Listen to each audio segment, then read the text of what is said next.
time series data is very similar to our bivariate data. So time series data is bivariate data where the x-axis, or the axis that is having the effect on the other variable, so whatever that variable is, x-axis is a unit of time. Now there are so many units of time.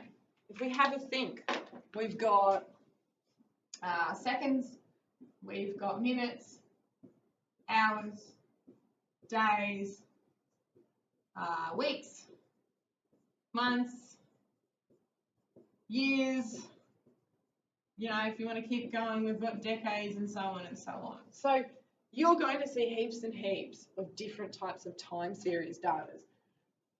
Sets of data, sorry, because we have so many different things we can measure in time.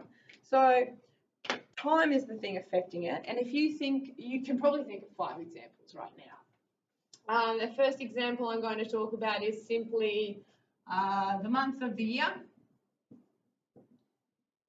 versus the temperature. So really simple. What you would expect to see if you did a plot of that data.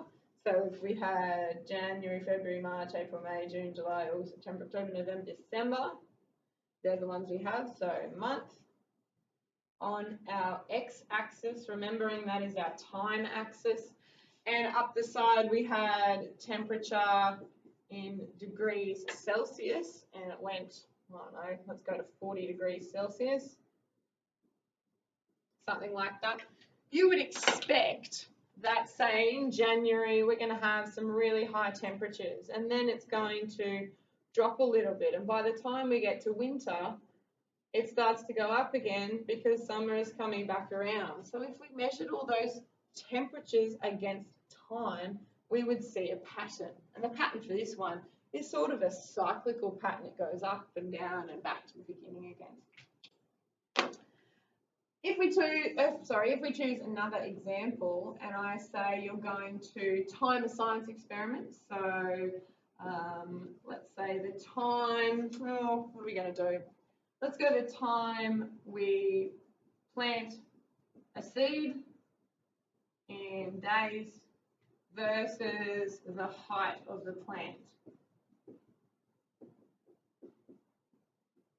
You would expect that if we kept watering it and we did all the right things, that our plant would grow as our days went along. So if these are our day 0, 1, 2, 3, 4, 5, 6, 7, and so on, and we had height of the plant in centimetres, because you've got to tell me what we're measuring it in, then we would expect that as we went along, it would start to climb. Hopefully it doesn't droop too much.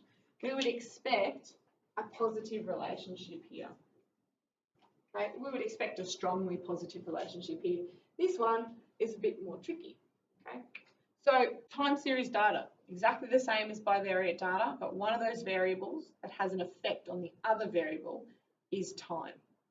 Have a think of some other examples that you might be able to measure using just these units of time.